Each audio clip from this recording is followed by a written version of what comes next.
పత్రికల్లో వచ్చిన ప్రధానమైన వార్తలు చూసినట్టయితే నిన్న సీఎం కేసీఆర్ యాదాద్రి అభివృద్ధి పనులపైన సుదీర్ఘంగా 5 గంటల పాటు సమీక్ష నిర్వహించారు. ముఖ్యంగా దాని డిజైన్ సంబంధించి ప్రత్యేకంగా నిపుణులతో చర్చించారు. దానికి సంబంధించిన వార్త ప్రధానంగా పత్రికల్లో కూడా బ్యానర్ ఉంది. ఇంకా రెండో వార్త చూసినట్టయితే మున్సిపల్ కార్మికుల సమ్మెకి మద్దతుగా నిన్న వామపక్షాలు దీక్ష చేశారు. దాని దీక్షను పోలీసులు భగ్నం చేశారు. దానికి సంబంధించిన వార్త ఉంది. దీక్ష భగ్నం చేసినందుకు నిరసనగా తర్వాత మున్సిపల్ కార్మికులను ప్రభుత్వం నిర్లక్ష్యం చేస్తుంది, వాళ్ళ డిమాండ్ నెరవేర్స్తలేదన్నటువంటి నిరసనతో వామపక్షాలు రేపటి రాష్ట్ర బంద్కు పిలుపునిచ్చాయి. దానికి సంబంధించిన వార్త కూడా ఉంది. ఇక మరో వార్త చూసినట్టయితే ఈ పాలమూరు ఎత్తిపోతల పథకం తర్వాత టీడీపీ హయాంలో పాలమూరు అభివృద్ధికి సంబంధించి టీఆర్ఎస్ టీడీపీ మధ్య సవాల్ ప్రతి సవాల్, ముఖ్యంగా జూపల్లి కృష్ణారావు తర్వాత రావుల చంద్రశేఖర్ రెడ్డి మధ్య ఇద్దరు సవాల్ ప్రతి సవాల్ విసురుకుంటున్నారు. ఎక్కడ చర్చ పెడతాం, చర్చకు సిద్ధమని ఒకరొకరు అనుకుంటున్నారు. దానికి సంబంధించిన వార్త కూడా ఉంది. ఈ అంశాలపై చర్చించేందుకు స్టూడియోలో టీడీపీ నుంచి పాల్వాయి రజనీ కుమార్ గారు, బీజేపీ నుంచి నర్రా వేణుగోపాల్ రెడ్డి గారు, తర్వాత పాతూరు సుధాకర్ రెడ్డి గారు టీఆర్ఎస్ నుంచి, కాంగ్రెస్ నుంచి సంపత్ గారు. సుధాకర్ రెడ్డి గారు, ఇంతకుముందు ఏ ఉద్యోగులు వచ్చి ఎలాంటి సమస్య అడిగినా వాళ్ళు జీతాలు పెంచమని అడిగినా 43 అడిగితే 44 ఇచ్చిన సందర్భాలు ఉన్నాయి. కానీ మున్సిపల్ కార్మికుల విషయంలో ప్రభుత్వం నిజంగా నిర్లక్ష్యం చేస్తుందా, లేదా ప్రభుత్వం అన్నట్టు అందరూ సమ్మెలో లేరు, కొంతమంది మాత్రమే ఉన్నారని చెప్పి ప్రభుత్వం అంటుంది. కానీ నిన్న వామపక్షాలు దీక్ష చేశాయి, రేపటి బంద్కు కూడా పిలుపునిచ్చాయి. ఇప్పుడు తెలంగాణ సాధించుకున్నది కార్మికులు, కర్షకులు, ఉద్యోగులు, ఉపాధ్యాయులు అందరూ కలిసే తెలంగాణ సాధించుకున్నాం. ఇది కార్మిక సంక్షేమ రాష్ట్రంగా పేరొందుతుంది. అటువంటి సందర్భంలో ప్రభుత్వం కార్మికులకు అనుగుణంగా 1 సంవత్సరమాయ మన తెలంగాణ రాష్ట్రం వచ్చిన సందర్భాన్ని పురస్కరించుకొని అయ్యా మా కార్మికుల సమస్యలు ఇవి, వీటిని ఈ తేదీలోగా పరిష్కారం చేయాలి. మున్సిపల్ కమిషనర్ తోటి మాట్లాడచ్చు. కానీ ఏకమొత్తంగా రాష్ట్ర వ్యాప్తంగా ఉండేటువంటి మున్సిపల్ కార్మికులు సమ్మెలో పోతున్నారు. కాబట్టి రాష్ట్ర వ్యాప్త కార్మికుల పక్షాన ఇంతవరకు రాష్ట్ర ప్రభుత్వానికి ఒక నోటీస్ అన్న ఇవన్నా వద్దా? కాబట్టి ఆ విధంగా ఏకపక్షంగా కొన్ని రాజకీయం చేయాలనేటువంటి ఒక దృక్పథంతో ఈ రకంగా సమ్మెలో పార్టిసిపేట్ చేయడం అనేది సమంజసం కాదు. అందుకొరకే మా కార్మిక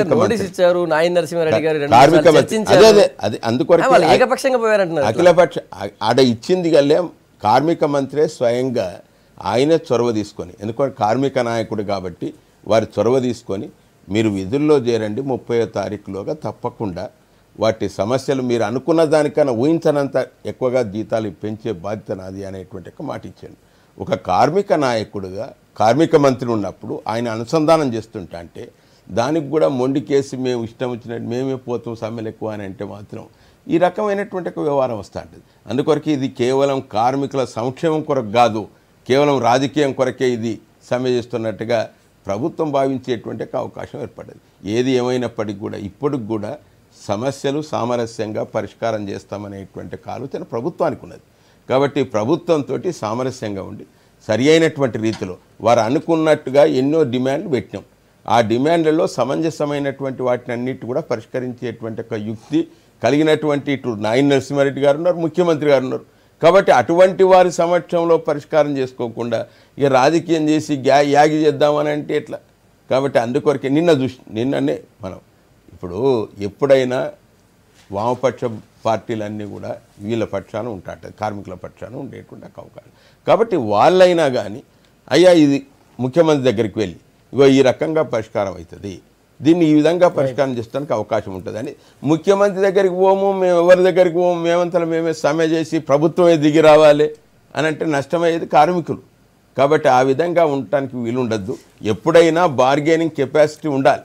తప్పనిసరిగా సమస్యలు పరిష్కారం చేయడానికి ఒక వేదిక కావాలి. ఆ వేదికతోటి అందరం కలిసి సమన్వయం. మీకేమనిపిస్తుంది? మున్సిపల్ కార్మికులు చేస్తున్న సమ్మె రాజకీయం చేస్తున్నట్టు అనిపిస్తుందా, లేకపోతే వాళ్ళు నిజంగా వాళ్ళ న్యాయమైనటువంటి డిమాండ్ల కోసం పోరాటం చేస్తున్నట్టు అనిపిస్తుంది? మున్సిపల్ కార్మికులను పారిశుద్ధ కార్మికులు కూడా అంటారు. ఈరోజు సమాజంలో ఉన్నటువంటి అతి దౌర్భాగ్యమైనటువంటి పనిని కూడా వృత్తిగా ఎంచుకొని ఈ సమాజానికి సేవ చేస్తున్నటువంటి కార్మికులు మున్సిపల్ కార్మికులు. దాన్ని నేను అనడం కాదు, సుధాకర్ రెడ్డి గారు అనడం కాదు. 2 నెలల క్రితం గౌరవ ముఖ్యమంత్రి గారే దేవుళ్ళతో సమానం మున్సిపల్ కార్మికులు, పారిశుద్ధ్య కార్మికులు అన్నటువంటి ముఖ్యమంత్రి ఈ కాళ్ళు కడగాలి, నెత్తిన పోసుకోవాలి అని మైకు పట్టుకుంటే వచ్చే డైలాగులు అన్నీ వచ్చినాయి ఆ రోజు మున్సిపల్ కార్మికుల సమావేశంలో. ఈరోజు 40 సుధాకర్ రెడ్డి గారికి ఒకసారి తెలుసుకోవాలి, 40 రోజుల క్రితం ఏదైతే నోటీస్ ఇవ్వాలి అనేటువంటి కండిషన్ ఏదైతే ఉంటుందో కార్మిక చట్టం ప్రకారము 40 రోజుల క్రితం వాళ్ళు నోటీస్ ఇచ్చినారు. మొన్న ధర్నాకు వచ్చే అంటే సమ్మెకు దిగకంటే ముందే 2 సార్లు ప్రిలిమినరీ డిస్కషన్స్ కూడా అయినాయి, కార్మిక మంత్రి గారు చేసినారు. ఈరోజు ఇన్ని రోజులు అయింది, యావత్ భారతదేశంలో స్వచ్ఛ భారత్ నడుస్తూ ఉంది. ఈడ పెద్ద ఎత్తున స్వచ్ఛ తెలంగాణ స్వచ్ఛ హైదరాబాద్ కార్యక్రమాన్ని నిర్వహిస్తూ ఉన్నారు. 75 కోట్ల రూపాయలు హైదరాబాద్కు తెచ్చుకున్నారు. 230 కోట్లు యావత్ తెలంగాణ రాష్ట్రానికి స్వచ్ఛ తెలంగాణ కొరకు తెచ్చుకున్నారు. ఆ డబ్బులు ఖర్చు పెట్టే పరిస్థితుల్లో స్వచ్ఛ హైదరాబాద్ కార్యక్రమం నడుస్తూ ఇంత పెద్ద ఎత్తున ముఖ్యమంత్రి గారే చెప్పిన మాటలకు విరుద్ధంగా ప్రభుత్వం పోతా ఉంది కనుక వాళ్ళు సమ్మెకు దిగవలసినటువంటి పరిస్థితి వచ్చింది. మొత్తం హైదరాబాదే కాదు, యావత్ తెలంగాణ రాష్ట్రము స్వచ్ఛ హైదరాబాద్గా తయారైతే కూడా ఇంకా ముందుకు రాకుండా వాళ్ళు ముఖ్యమంత్రి పిలిస్తే రాము అనడం లేదు, ఎవరు పిలిస్తే అటుకొస్తాము, ఎవరు ఏం మాట చెప్పినా వింటాము, కానీ మా న్యాయబద్ధమైన చట్టసమ్మతమైన కోరికలో డిమాండ్లను తీర్చండి, అది కూడా మీరు ఆ రోజు ఇచ్చినటువంటి హామీలే కనుక తీర్చండి అని అడుగుతున్నారు తప్ప వాళ్ళకి గొంతమ్మ కోరికలు ఏం కాదు, న్యాయసమ్మతమైనటువంటి కోరికలు ఏమన్నా వాటిని తీర్చవలసినటువంటి కనీస ధర్మము బాధ్యత ప్రభుత్వం మీద ఉంది.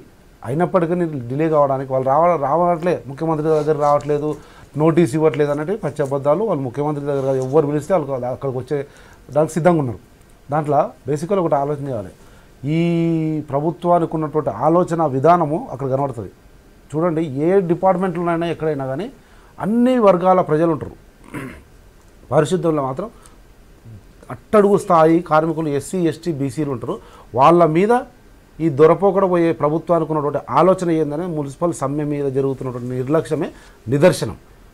ఆడ డక్కన్ బస్సుల కంపెనీ జనం వచ్చి పండుకొని రెస్ట్లో ఉన్న ముఖ్యమంత్రి క్యాబినెట్ సమావేశాన్ని పోస్ట్ పోన్ చేసుకుంటాడు. కానీ డక్కన్ కంపెనీలో పోయి 2 గంటలు తిరిగి 1000 కోట్ల రూపాయలతో నిర్మించే ఒక కంపెనీ ప్రైవేట్ వ్యక్తుల ఆహ్వానం మేరకు పోతుంది. అర్ధ గంట మున్సిపల్ కార్మికులతో కార్మికులు ఇంకా రాలే, స్టార్ట్ ఇప్పుడే. కార్మికులు ఒక్క కార్మికుడు లేడు, 100 కోట్ల రూపాయల అధిపతులు మాత్రమే లెఫ్ట్ రైట్ ఉన్నారు, ఒక్క కార్మికుడు కూడా లేడు. కార్మికులు రాబోయే రోజుల్లో వస్తారా కార్మికుల కొరకు ఓలే. అటు క్యాబినెట్ సమావేశం పోస్ట్ పోన్ చేసుకొని మరి అనారోగ్య కారణాల వల్ల డక్కన్ కంపెనీకి పోతే బస్సులు తయారు చేసేది కోట్ల రూపాయల పెట్టుబడి పెట్టే మహానుభావుల కొరకు మున్సిపల్ కార్మికులు దేవుడని నీవే ఉచ్చరించే వాళ్ళకు అర్ధ గంట టైం ఇస్తే మీరు అన్నట్లు అదే ఉదారంగా ఇచ్చినారు. మేము కూడా కాదనం, ఆర్టీసీ వాళ్ళకి కానీ ఇంకోరికి కానీ ఫిట్మెంటు 43% అట్లా ఇచ్చినారు కదా. అటువంటిది ఇంత దౌర్భాగ్యమైనటువంటి ఒక వ్యవస్థను నడుపుతున్నటువంటి వాళ్ళకి ఇస్తే తప్పేముంది? అక్కడ ఇదే దాగి ఉంది. వీళ్ళు రాజకీయం చేస్తున్నారు, వాళ్ళు రాజకీయం. కార్మికునికి ఎందుకంటే రాజకీయం చేస్తాడు, ఏం అవసరం ఉంటుంది చెప్పండి. ప్రభుత్వం రాజకీయం చేస్తున్నారు. రేపు జిహెచ్ఎంసీ ఎన్నికలు ఉన్నాయి, జిహెచ్ఎంసీ ఎన్నికల్లో వీళ్ళని ఎంత వీలైతే అంత వాడుకోవాలి. బయట రాష్ట్రంలో కూడా మున్సిపల్ ఎన్నికలు కొన్ని దగ్గరలో పెండింగ్ ఉన్నాయి. ఇది పీక్ స్టేజ్కి వచ్చిన తర్వాత దేశంలో ప్రపంచంలో కేసీఆర్ కంటే ధర్మాత్ముడు పుణ్యాత్ముడు దయాహృదయుడు లేడు అనే స్టేజ్ వరకు వీళ్ళని సతాయించి హింసించి అప్పుడు కేసీఆర్ దాన్ని రాజకీయంగా వాడుకో వీళ్ళు ప్రయత్నం చేస్తున్నారు, కార్మికులు కాదు. మీరు ఈ కార్మికుల సమస్య మాట్లాడే ముందు ఒక చిన్న ప్రస్తావన ఏంటంటే, ప్రముఖ గాయకుడు రామకృష్ణ గారు ఉదయం మరణించారు.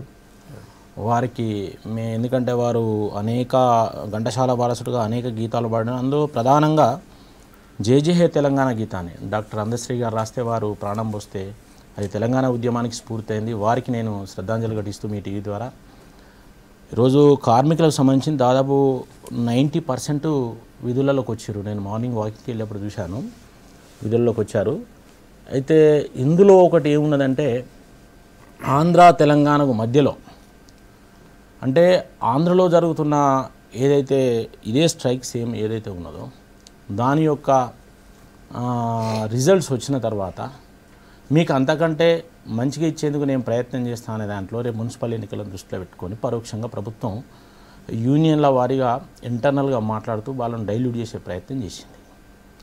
దానివల్ల ఈరోజు ఏంటంటే అక్కడ తేలనియండి, తేలినాక మీకు అంతకంటే మెరుగైంది ఇస్తా అని చెప్పి వాళ్ళకు ఇంటర్నల్గా చెప్పడం జరుగుతున్నది. ఇక్కడ రాజకీయ ప్రయోజనాలు ఇటు అధికార పార్టీకి ఉన్నాయి, ఆ యొక్క కార్మిక సంఘాలు నడుపుతున్న వాళ్ళకు ఉన్నాయి. కాబట్టి నేను ఒకటే అడుగుతున్నా, కాంట్రాక్ట్ కార్మికులందరినీ రెగ్యులరైజ్ చేస్తా అని చెప్పి ప్రభుత్వం చెప్పడం జరిగింది. తర్వాత జీతాలు పెంచుతారు కావచ్చు, ఇంకేదైనా చేస్తారు కావచ్చు. ఆర్టీసీ కార్మికులు 43తో మీరు 44 ఇచ్చారు. తర్వాత మరి అదే స్ట్రైక్లో రాకముందు ఇవ్వచ్చు కదా, చెప్పొచ్చు కదా. వీరు నోటీస్ ఇచ్చినప్పుడే వీళ్ళు ప్రభుత్వం ప్రిపేర్ అయ్యి వాళ్ళకి ఏ డిమాండ్స్ని పరిశీలించి అవి ముందే స్ట్రైక్లో రాకముందే చేయొచ్చు కదా. వర్షాకాలం బ్రహ్మాండమైన అంటే చెత్త వేరుకపోయి రోగాలు వస్తున్నాయి. మరి ఇదంతా రాకముందే చేయొచ్చు కదా. అంటే ప్రజల ఆరోగ్యంతో, ప్రజల జీవితాలతోని, కార్మికుల జీవితాలతోని, మీ రాజకీయ ప్రయోజనాల కొరకు ప్రభుత్వాలు ఆటలాడుతున్నాయి. తద్వారా ఇవాళ ప్రజలు నష్టపోతున్నారు, వ్యాధులు ప్రబలుతున్నాయి. మీ కార్మికులకు ఏదైనా ఇస్తే ముందే చెప్పొచ్చు కదా, ఇప్పుడు ఇచ్చేది వాళ్ళు రాకముందే చెప్పొచ్చు కదా.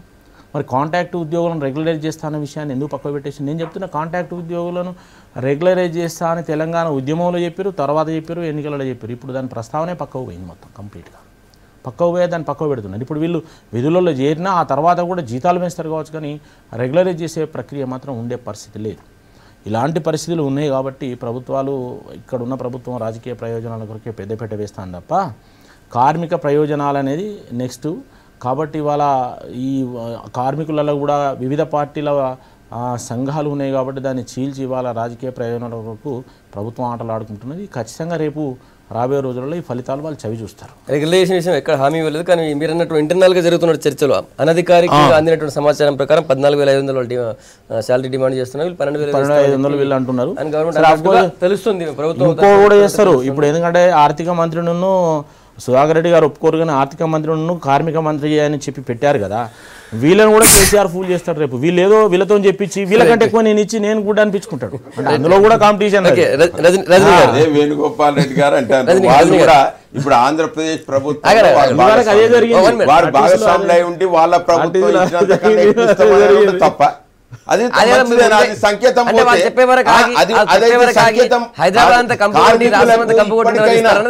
వాళ్ళకన్నా ఎక్కువ ఇస్తాము, మీరు విధుల్లో చేరండి అంటే ఏమంటే ఇది అన్యాయం ఉన్నట్టున్నది.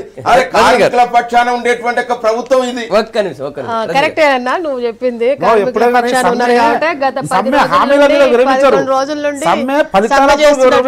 హామీలతో విరమించరు, ఫలితం వస్తే. ఇక్కడ మనం గమనించాల్సిన అంశం ఒకటి ఉందండి.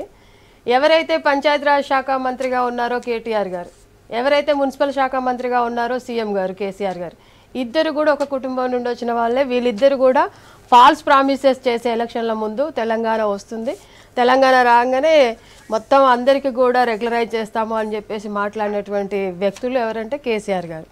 ఆ రోజు ఇదే కార్మికులను ఉద్దేశించి, ఏ రోజైతే తెలంగాణ ఉద్యమంలో కీలకంగా భాగస్వామ్యం వహించినటువంటి ఈ పారిశుద్ధ్య కార్మికులు అందరూ కూడా, నిజం చెప్పాలంటే వీళ్ళందరూ కూడా దళితులు, ముఖ్యంగా ఎక్కువ ఎస్సీలు మాదిగ మాలలో ఎక్కువ ఉన్నటువంటి పరిస్థితి.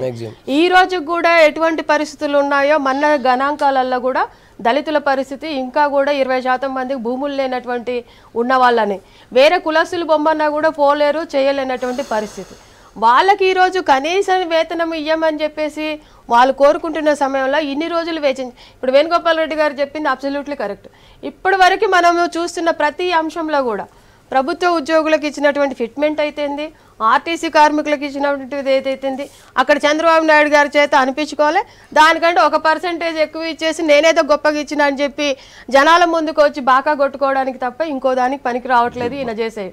ఇంకోటి ఇక్కడ మనం గమనించాల్సింది ఏంటంటే, నువ్వు చంద్రబాబు నాయుడు మీద కంపేర్ చేసుకోవడానికి నీకు ఎటువంటి ఇది లేదు. ఎందుకంటే నువ్వు ఈ భారతదేశంలోనే అత్యధికంగా వనరులు ఉన్నటువంటి రాష్ట్రము తెలంగాణ రాష్ట్రము, ఆ రెండవ రాష్ట్రం గుజరాత్ తర్వాత మన రాష్ట్రం అని చెప్పేసి గొప్పగా మాట్లాడుకున్నాం. ఆ రకమైనటువంటి వనరులు ఉన్నటువంటి అంశము మనకు తెలుసు. ఈరోజు ఉద్యోగస్తులకే కానీ ఎవరికే కానీ నువ్వు ఇచ్చేటప్పుడు ఆంధ్రప్రదేశ్ పక్కలో ఉన్నటువంటి ముఖ్యమంత్రి వాళ్ళకి డబ్బులు లేక దివాళు తీసినటువంటి పరిస్థితి. ఆయన ఎంత పర్సెంటేజ్ ఇచ్చినా ఆయనతో సమానంగా కాదు, ఇంకొకటి కాదు 10% ఎక్కువ ఇచ్చినా నువ్వు తక్కువ ఇచ్చినట్లే కిందగా వస్తుంది. కాబట్టి ఇంకొకటి ఇక్కడ ప్రత్యేకంగా మనం గమనించాల్సింది ఏంటంటే, తెలంగాణ ఉద్యమంలో వీళ్ళందరూ కూడా పోరాడటం వల్లనే నువ్వు ఈరోజు ముఖ్యమంత్రి అయినావు. ఈరోజు ఏదో నీ కుటుంబం నువ్వు అంతా ముఖ్యమంత్రి అయి పెద్ద ఎత్తున మేమేదో తెలంగాణకు చేస్తున్నావు అని కాదు, నీ కోసం వీళ్ళందరూ త్యాగాలు చేశారు, నీ కుటుంబం కోసం వీళ్ళందరూ ఆత్మ బలిదానాలు చేసుకున్నటువంటి పరిస్థితి. కాబట్టి నువ్వు ఆ రోజు తెలంగాణ ఎన్నికల ముందు ఏ రకమైనటువంటి ఇంకొకటి ఇక్కడ మనం గమనించాల్సింది, ఉద్యోగస్తులకి రెగ్యులర్ ఎంప్లాయీస్కి ప్రతి సంవత్సరము 2 డిఏలు ఉంటాయి సార్, ఒక ఇంక్రిమెంట్ ఉంటుంది. ప్రతి 5 సంవత్సరాలకోసారి, అంటే సుధాకర్ రెడ్డి నాకు తెలిసి ఈ విషయం, పిఆర్సీ ఉంటుంది. పాపం వీళ్ళకి ఈ ఎంప్లాయీస్కి మీరు ఎంత కాంటాక్ట్ మాట్లాడితే అంతే ఇస్తారు. ఆ తర్వాత ఇంకా అవుట్సోర్సింగ్ వాళ్ళకైతే ఇంకా దారుణంగా ఉంటుంది. కాబట్టి ఇప్పుడు రెగ్యులరైజ్ చేస్తారా లేకపోతే వాళ్ళు కోరిన విధంగా వేతనాలు ఇస్తారా? ఇంకోటి ఇక్కడ మనం గమనించాలి, ఉమెన్ ఉన్నారండి, ఉమెన్ మామూలుగా ప్రభుత్వ ఉద్యోగాల్లో ఉన్నటువంటి మహిళలకి మెటర్నిటీ లీవ్స్ ఇస్తారు. పాప వీళ్ళకి కనీసం అటువంటి. తర్వాత ఇంకోటి మనం ఇక్కడ ఏంటంటే ఒక హైజీనిక్ లేని పరిస్థితిలో ఉన్నటువంటి కార్మికులకి కనీసం మాస్కులు, గ్లౌజెస్ మనం వేరే ఇప్పుడు చెన్నైలో కానీ, బెంగళూరులో కానీ, బొంబాయిలో కానీ అక్కడ జరుగుతున్నటువంటి కొన్ని మనం పరిశీలనలో తీసుకున్నట్లయితే అక్కడ వాళ్ళ కార్మికులకు ఇస్తున్నటువంటి వాటిల్లో ఎవ్రీ ఇయర్ 20% బోనస్ ఇస్తున్నారు. ఎవరైతే ఈ రెగ్యులరైజ్డ్ కాని వాళ్ళు ఉన్నారో వాళ్ళకి 20% బోనస్ బెంగళూరు కానీ, అంటే కర్ణాటక కానీ, అది మద్రాస్ కానీ, బాంబే కానీ చేస్తున్నారు. తెలంగాణలో ఉన్నటువంటి కార్మికులు కూడా ఆ డిమాండ్లలో ఒకటిగా వీళ్ళు కోరుకుంటున్నారు. ఇది ఇవ్వాల్సిన అవసరం ఉంది. ఎందుకంటే ఆన్ పార్ విత్ గవర్నమెంట్ ఎంప్లాయీస్కి ఇవ్వలేని పరిస్థితులలో ఉన్నారు కాబట్టి. అంటే దాదాపు ఇక్కడ ఇంకోటి అన్న సుధాకర్ అన్న, ఒక 1500-3000 మంది హైదరాబాద్లో రెగ్యులర్ ఎంప్లాయీస్ ఉన్నారండి. దాదాపు 24-25 వేల మంది, అంటే 90%, మోర్ దాన్ 90% అంత కాంట్రాక్ట్ ఎంప్లాయీసే ఉన్నారు. ఈ పరిస్థితులలో వీళ్ళందరూ లేకపోతే ఈరోజు నీకు క్లీన్ అండ్ గ్రీన్ సిటీ కానీ, లేకపోతే దేశం మొత్తం గర్వించదగ్గ సిటీ కానీ తయారు చేస్తున్నారంటే ఈ కార్మికులే తయారు చేస్తున్నారు. కాబట్టి ఈ కార్మికులు, పారిశుద్ధ్య కార్మికులని మనము ముఖ్యంగా, నువ్వు కాళ్ళు మొక్కుతానో నీకు దండం పెడతానో అనేది వదిలేసేయండి. నేను ప్రధానంగా డిమాండ్ చేస్తున్నా, వాళ్ళ కడుపు నింపండి. ఎందుకంటే ఇంకోటి సార్, మీరు ఇక్కడ గమనించాలి, ప్రతి సంవత్సరం ఇన్ఫ్లేషన్ ఎంత పెరుగుతుందో మనకు తెలుసు. అంటే 10% మినిమం పెరుగుతుంది. ఎందుకంటే కూరగాయల ధర మీద కానీ, నిత్యావసర గవర్నమెంట్ ఇస్తా ఉంటుంది. వేణుగోపాల్ రెడ్డి గారు ప్రస్తావించింది ఆ రాష్ట్రం ఇచ్చిన తర్వాత అది సార్, అది బాధాకరమైనటువంటి అంశం. అందుకే చెప్పాను నేను కూడా, ప్రతి విషయంలో ఆంధ్రప్రదేశ్ ని కంపేర్ చేసుకోవాల్సిన అవసరం ఆగచ్చం మీకు లేదు. గారు రజనీ గారు అన్నట్టుగా దేవుళ్ళు అనేటువంటి ఒక మాట మా ముఖ్యమంత్రి గారే చెప్పారు. కార్మికులు వారు చేస్తున్నటువంటి ఒక పనిని ప్రశంసిస్తూ, అయ్యా వాళ్ళు చేసినంత సేవ ఎవరు చేస్తలేరు, కార్మికులు వాళ్ళు తప్పనిసరిగా కష్టాలను ఆదుకుంటాం అనేటువంటి ఒక మాట చెప్పినాం. ఇక రెండవ మాట, తప్పనిసరిగా ఇన్ఫ్లేషన్ ఎప్పుడైతే జరుగుతూ ఉంటుందో ఇతర ఉద్యోగస్తుల మాదిరి 5 సంవత్సరాలకు పిఆర్సీ వస్తుంది, అదే సంవత్సరానికి 2 సార్లు డిఏ వస్తుంది. దాని మాదిరిగానే వీళ్ళకు కూడా వారికి కాంట్రాక్ట్ ప్రాతిపదిక మీద ఏదైతే ఉంటుందో వారికి సరి అయినటువంటి ఒక వేతనాలు ఇవ్వాలనేటువంటిదే. ఇక్కడ దురాదృష్టం ఏమిటంటే మున్సిపల్ కానీ, మున్సిపాలిటీ కార్పొరేషన్ కానీ మనం ట్యాక్సులు వసూలు చేస్తే దానికి అనుగుణంగా బోనస్ ఇచ్చడానికి అవకాశం ఉంటుంది. అసలు మేము ఆ రకంగానే చేయాలనేది మా ఆలోచన. కానీ ఆ రకంగా చేయకుండా మీరే ఎక్కడ కాళ్ళ కాటక్కులు పెట్టి ఇప్పుడు రాజకీయ ఇన్ని మాట్లాడుతున్నారు, మరి ఆంధ్రప్రదేశ్లో ఎందుకో చేయదు. ఏదైనా ఉండాలి. ఇప్పుడు మేము అనేది ఏమిటంటే మేము కొత్త వరువులో పరిపాలన చేస్తున్నాం. అసలు పరిపాలన చేసేటువంటి వారు అన్నట్టుగా ఆంధ్రప్రదేశ్ లో ఉద్యోగులకు మనం మొదలు ఇచ్చినాం 43%. తర్వాత ఆయన ఇచ్చాడు. మొదలు మనం సంకేతం పంపినాం, మీకు అందరికన్నా ఎక్కువ ఇస్తామని ఆర్టీసీ కార్మికులకు సంకేతం పంపినాం. అప్పుడు ఆయన 43%. అందుకొరకే మేము ఎట్టి పరిస్థితుల్లో తక్కువ ఇస్తామనేటువంటి మాట చెప్తలేదు. వారు అన్నట్టుగా వారు ఎన్ని మాటలు చెప్పిండ్రో అంతకన్నా 2 రెట్టింపులు ఎక్కువనే చేస్తాం.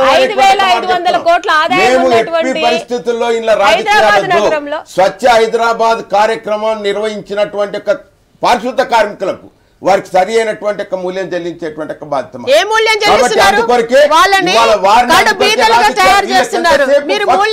రాజకీయ మున్సిపల్ ఎన్నికలు ఉన్నాయి, మున్సిపల్ ఎన్నికలు ఉంటే నిర్వహిక సమయం పోతారా? కాబట్టి అందుకొరకే ఇప్పటికైనా మీ రాజకీయాలకు స్వచ్ఛ చెప్పండి.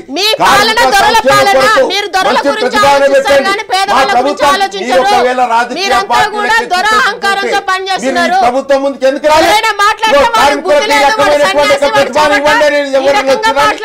ఎంతసేపు వాడికి పోయి లెక్చర్లు ఇచ్చే తప్ప వాళ్ళ కడుపు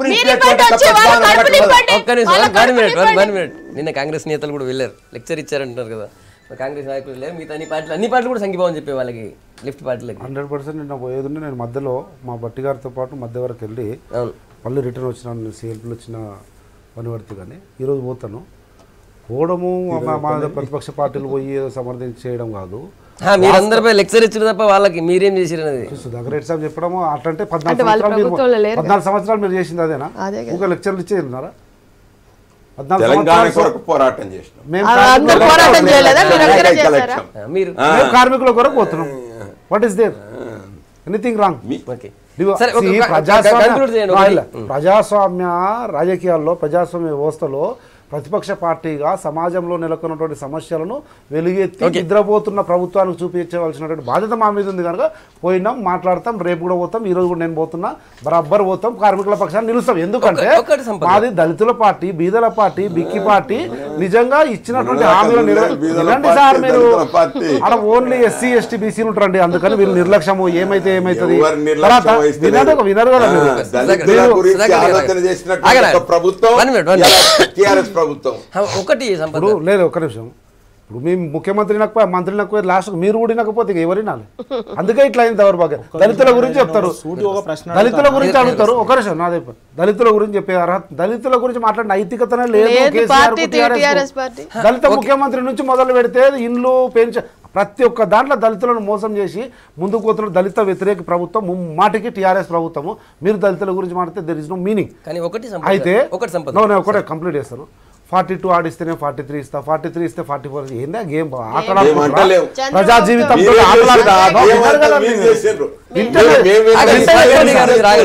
వింటే చెప్తాను. వేరే వాళ్ళు కూడా బయట ప్రేక్షకులు కూడా కొద్దిగా మెసేజ్ పోవాలి మన డిస్కషన్. ఆటలాడుకుంటారా ప్రజల జీవితంతో? ఆ ఆర్టీసీ సమ్మె జరిగితే ఏమైందండి? ఎవరు నష్టపోయింది? ప్రజల జీవిత విధానంతో ముడిపడినటువంటి వ్యవహారము ఈ పారిశుద్ధ్యం కానీ ఆ ఆర్టీసీ కానీ. వాళ్ళను 10 రోజులు ఆటలు ఆడుకొని ఆయన ఇస్తే ఒకటి ఎక్కువ ఇస్తా, ఆయనతో మనకేం సంబంధం? రాష్ట్రం వేరు, మన కథ వేరు, మన వ్యవహారం వేరు. వాళ్ళతో కంపేర్ చేసుకుంటే నువ్వు ఆటలు ఆడుతున్నావు. ఇప్పుడు కార్మికులతో ఆటలు ఆడుతుంది, అంతకుముందు ఆర్టిస్ట్ అది రాజకీయం అండి. ఒకటి 90% కార్మికులు ఉద్యోగంలో చేరారు, విధులు చేరని కమిషనర్ చెప్పారు. సో చాలా సంఘాలు, దాదాపు 1-2 సంఘాలు, అంటే ఈ లెఫ్ట్ పార్టీలకు అనుబంధంగా ఉన్న సంఘాలు తప్పితే మిగతా సంఘాలు కూడా పనిలోకి వచ్చాయని చెప్పి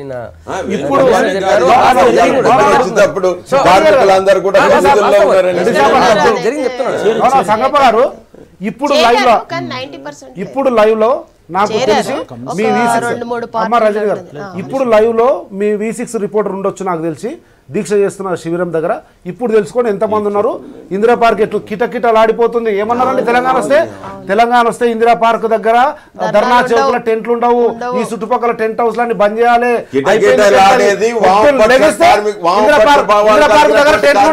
ఈ ప్రభుత్వానికి నేనేమంటున్నా అంటే, ఇప్పుడు రేపు స్వచ్ఛ భారత్ కావచ్చు, స్వచ్ఛ హైదరాబాద్ కావచ్చు, ఏది జరగాలన్నా రేపు హైదరాబాద్, వరంగల్, ఖమ్మంలో మున్సిపల్ ఎన్నికలు ఉన్నాయి. వాటిని దృష్టిలో పెట్టుకుని ఇలా వీళ్ళు ప్లాన్ చేస్తున్నారు. నేనేమంటున్నాను, ప్లాన్ చేయండి, మీరు తప్పలేదు. కానీ మీరు కాంట్రాక్ట్ ఉద్యోగులు ఇప్పుడు చేరిండ్రు, కాంట్రాక్ట్ ఉద్యోగులను, మెజార్టీ కాంట్రాక్ట్ ఉద్యోగులను రెగ్యులరైజ్ చేస్తారా అనే ప్రశ్నకి ఇప్పటి దగ్గర ప్రభుత్వం దగ్గర జవాబు లేదు. నేనేమంటానా, వాళ్ళు 14,500 అడగచ్చు. రేపు కేసీఆర్ వచ్చి పొద్దుగాలనే లేచి చేంజ్ అంటే 15,000 ఇస్తానపో అంటాడు, 15,000 ఇస్తా పో అంటాడు. మళ్ళీ ఎక్కడ కటింగ్ పెట్టానో పెడతాడు. ఆర్టీసీ పెంచిండు, కానీ ఇక్కడ ప్రజల మీద మళ్ళీ మొన్న ఛార్జ్ పెంచిండా? ఛార్జ్ పెంచిండు. రేపు మున్సిపల్ పనులు కూడా పెంచుతారు, మళ్ళీ వాళ్ళదేం పోతుంది?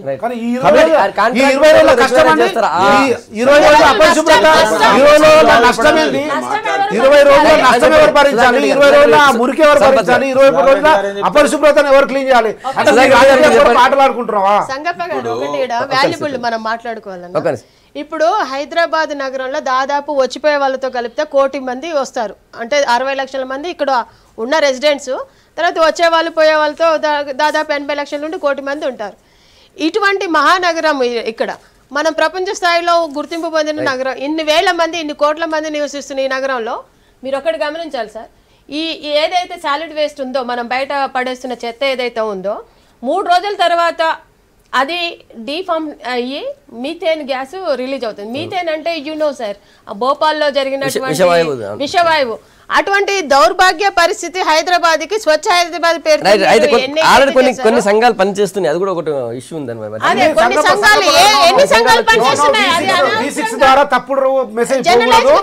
వీళ్ళు చేస్తున్న రాజకీయంలో భాగంగా 2-3 తాయిలాలు ఇచ్చి ఆ సంఘాలు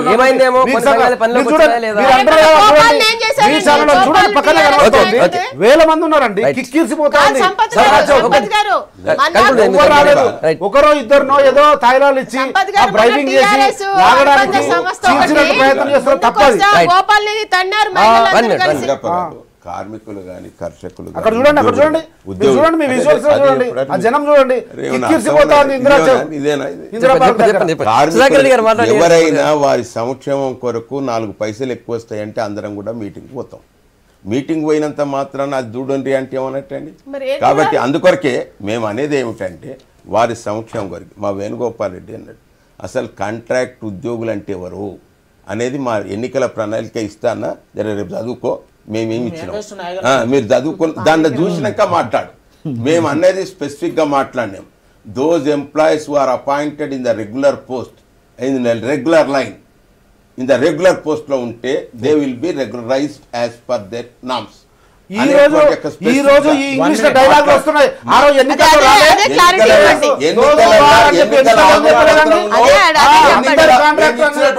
ఎన్నికల పత్రం అనేటువంటి ఒక మాట చెప్తాను. కాబట్టి దానికి అనుగుణంగానే ఉంటది. పారిశుద్ధ కార్మికులకు ఏ రకమైనటువంటి మా కార్మిక మంత్రి ఎంతో అనుభవం కలిగినటువంటి కార్మిక నాయకుడు ఆయన సమక్షంలో వారే చెప్పారు. మీ సమక్షంలో మీకు సరి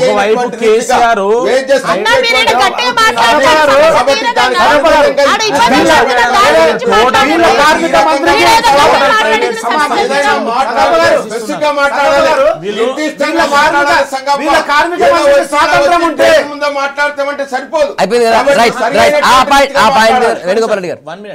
వాళ్ళు టోటల్ మిస్గైడ్ చేస్తున్నారు. అంటే టోటల్ ప్రైవేట్ వ్యవస్థకి ఇచ్చే ప్రయత్నం చేస్తున్నారు. నువ్వు ప్రైవేట్ వ్యవస్థకి ఇచ్చే ప్రయత్నం చేసినప్పుడు ఇక్కడ కాంట్రాక్ట్ మీరు మాట్లాడతలేను కాంట్రాక్ట్ ఉద్యోగ వ్యవస్థనే ఎత్తేసే ప్రయత్నం చేస్తున్నారు. ఇవన్నీ మూటకం వ్యవస్థను ఎత్తేసే ప్రయత్నం చేసి స్టిల్ టుడే ఒక సమగ్ర ప్రణాళిక లేదు వాళ్ళకి. హైదరాబాద్ మీద వెట్ కానీ డ్రై కానీ రీసైక్లింగ్ కానీ దీని మీద ఇప్పటి వరకు వీళ్ళు ఏం ప్లాన్ చేయలేదు. ఏం ప్లాన్ చేయకుండా ప్రైవేట్ కంపెనీ కాంట్రాక్ట్ ఉద్యోగులు ఎత్తేసి చేతులు ఎత్తేసే ప్రయత్నం చేస్తున్నారు. ఈ రేపు జరగబోతుంది. కార్మికుల నోట్లో మన్ను కొడతారు. ప్రైవేట్ వాళ్ళు పరికరాలు టెక్నాలజీ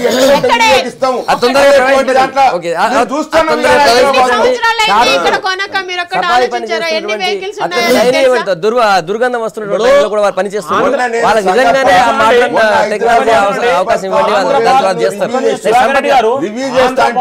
చేసిన దుర్మార్గం వల్ల రోడ్ల మీద నీళ్ళు వస్తాయని చెప్పి ఇప్పటివరకు దాని మీద మీరు చేసిన ప్రక్రియ ఏంది? ఎటువంటి హైదరాబాద్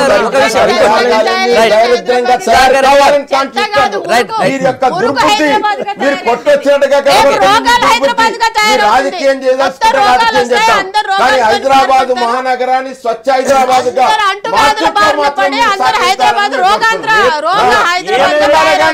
ఇది అన్ని కార్పొరేషన్ లో ఖచ్చితంగా ఎవరికి ఓట్లేస్తారో అదంతా వారికి వదిలేస్తారు. కార్పొరేషన్ లో బీజేపీ వాళ్ళకి కార్పొరేషన్ పని అప్పుడే తెలుస్తుంది. సంపత్ గారు తక్కువ టైం ఉంది. ఒక డైరెక్ట్ ఒక పాయింట్ క్లోజ్ చేస్తా. నెక్స్ట్ దానికి పోయే ముందు వీళ్ళ కార్మిక మంత్రి నాయన నరసింహారెడ్డి నేను చిచ్చా అని ప్రేమతో పిలుస్తా. ఆయనకు నిజంగా నిర్ణయం తీసుకోవాలనుకుంటే కార్మికులు అడిగినటువంటి ప్రతి ఒక్క డిమాండ్ను నెరవేరుస్తాడు, హామీ ఇస్తాడు. సమ్మెను ఈ గంట లోపల పరిష్కరిస్తాడు. కానీ ఆ మంత్రికి స్వతంత్రంగా నిర్ణయాలు తీసుకునే అవకాశం వీళ్ళు ఇచ్చింటే ఆయన తీసుకుంటుంటే ఆ అవకాశమే లేదు. ఆయన ఏం చెప్పినా ఉట్టిగా 4 మాటలు మాట్లాడి పోవాల్సిందే తప్ప నిర్ణయం ఆయన చేతిలో లేదు. ఆయన చేతిలో నిర్ణయం పెట్టండి. నాయన నరసింహారెడ్డి మంచి పెద్ద హృదయం ఉన్నాడు, కార్మిక నాయకుడు, 100% గంటల పరిష్కరిస్తాడు. కానీ స్విచ్ ఎక్కడనే ఉంది, బల్బ్ ఈడ వెలుగుతుంది. ఎట్లయితుందండి? స్విచ్ మీద పెట్టుకొని బల్బ్ మీద పెడితే ఎట్లయితుంది?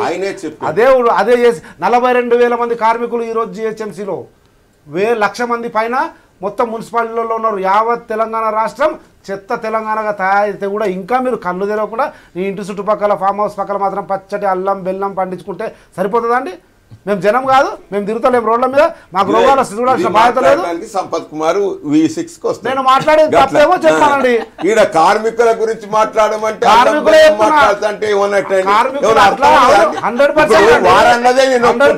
ఇప్పుడు నాయన నరసింహారెడ్డి గారే ఒక ప్రతిపాదన పెట్టాడు. అయ్యా మీరు విధుల్లో చేరండి, 30వ తారీఖు వరకు మీరు ఏదైతే డిమాండ్ ఉన్నదో ముఖ్యమంత్రి గారితో నేను మాట్లాడతాను. మంత్రి మాట్లాడుతుంటే వెనక చిట్టి వస్తుందండి, చిట్టిలో పెట్టగానే ఆ చిట్టి చదువుతాడు అంతే. నిర్ణయం తీసుకుని స్వతంత్రము నాయన నరసింహారెడ్డికి గంటల పరిష్కారం అయిపోయింది. 30వ తేదీలోగా మీరందరూ విధుల్లో చేస్తే నిర్ణయం తీసుకుని గవర్నమెంట్ పదే చెప్తుంది. వాళ్ళు ఏమంటారు కార్మికులు ముందు మీరు హామీ ఇవ్వండి ప్రకటించిన ప్రభుత్వం నుంచి గవర్నమెంట్ మాత్రం దానికి అదే పాయింట్ మీద ఉంది, విధుల్లో చేరండి. ఆల్రెడీ ఏం చేసిందంటే కార్మిక సంఘాల నాయకులతోనే కాకుండా కొంతమంది ప్రముఖులతో, అందులో ఉన్న ఉద్యోగ ప్రముఖులతో మాట్లాడి వాళ్ళు కన్విన్స్ చేసిన మొన్నటి నుంచే స్టార్ట్ అయింది. వాళ్ళు చేసి మొన్నటి నుంచే కొద్ది మంది నిన్న కొందరు దిగిండ్రు, ఇవాళ కొందరు దిగిండ్రు, అట్లా వాళ్ళని డైల్యూట్ చేసేసి డివైడ్ చేసేసి మేము ఆంధ్రప్రదేశ్లో ఇచ్చేదానికంటే మేము మెరుగిస్తాం, మీకు అవసరం లేదా, మీ డిమాండ్స్ అని పరిష్కారం చేస్తామని చెప్పి వాళ్ళ మెల్ల చేశారు. అయితే మేమేమంటున్నామంటే మీరు సరే ఎక్కువ ఇస్తే మాకేం కడుపు నొప్పి లేదు, కానీ అసలైన డిమాండ్స్ పరిష్కరించకుండా రేపు ఎన్నికలను దృష్టిలో పెట్టుకుని పోయే ప్రయత్నమే చేస్తున్నది ప్రభుత్వం. డివైడ్ అండ్ రూల్ పాటిస్తున్నది. కార్మికులకు అల్టిమేట్గా ప్రయోజనాలు మాత్రం చేకూరాయి. వీళ్ళంతా కూడా కాంట్రాక్ట్ ఉద్యోగులంతా ప్రైవేటుల కిందికి పోతారు. మళ్ళీ భవిష్యత్తులో వీళ్ళు పెరిగిన శాలరీస్ రెగ్యులరైజ్ అయిన ఉద్యోగులకే వస్తాయి తప్ప వీళ్ళకు రావు. కాబట్టి ఇదంతా మోసపూరితమైంది అనేది మేము భావిస్తున్నాం. ఖచ్చితంగా రేపు మేము ఎన్నికలలో దాన్ని ముందుకు తీసుకు కొన్ని కార్మిక సంఘాలే కావాలని ఇష్యూ తీసుకొస్తున్నాయి. మొత్తం మిగతా వాళ్ళందరూ ఎవరు, ముఖ్యంగా రైట్ అనుబంధం బీజేపీ అనుబంధ కార్మిక సంఘం, తర్వాత లెఫ్ట్ అనుబంధ కార్మిక సంఘాలే ఆల్రెడీ రైతు అనుబంధ సంఘాలు కింద వెళ్ళిపోయి వర్క్ చేస్తున్నారు, లెఫ్ట్ వాళ్ళు మాత్రమే చేస్తున్నారు. అది దాంట్లో ఇప్పుడు వారే అన్నారు వేణుగోపాల్ రెడ్డి గారు, సరి అయినటువంటి పంతాలో వారితో మాట్లాడుతున్నాం, వాళ్ళందరూ విధుల్లో చేరుతున్నారు. నిన్న కూడా మీ టీవీలో కార్మికులే స్వయంగా 30వ విధులలో చేరి 30వ తారీఖు మీకు అనుకున్నట్టుగా వేజెస్ ఇస్తాం అనేటువంటిది ప్రభుత్వం వాళ్ళే మాట్లాడుకు ఇదంతా కావాలని కల్పితం భావన ప్రజలలో. ఇప్పుడు మీరే అనవర్తిని ఎన్నికల దృష్టిలో పెట్టుకునే ఎన్నికల దృష్టిలో పెట్టుకుని అంటే సమ్మెలకు పోమంటారా కార్మికులను? ఎన్నికల దృష్టిలో పోవంటే సైన్యం పెడతారా? ఏమైనా అర్థం ఉన్నదా? ప్రజలలో ఏ భావన కలుగుతూ ఉంటుంది? కాబట్టి ఎన్నికల దృష్టిలో కాదు, ఇక్కడ కార్మికుల సంక్షేమం కోరి కార్మికులకు ఏ విధంగా నేను ఆదుకోవాలి, వారికి సరి అయినటువంటి వేజెస్ ఇవ్వాలి, వారితో సరిగ్గా ఒప్పందం చేసుకోవాలి, వారికి సరి అయినటువంటి సంకల్పం.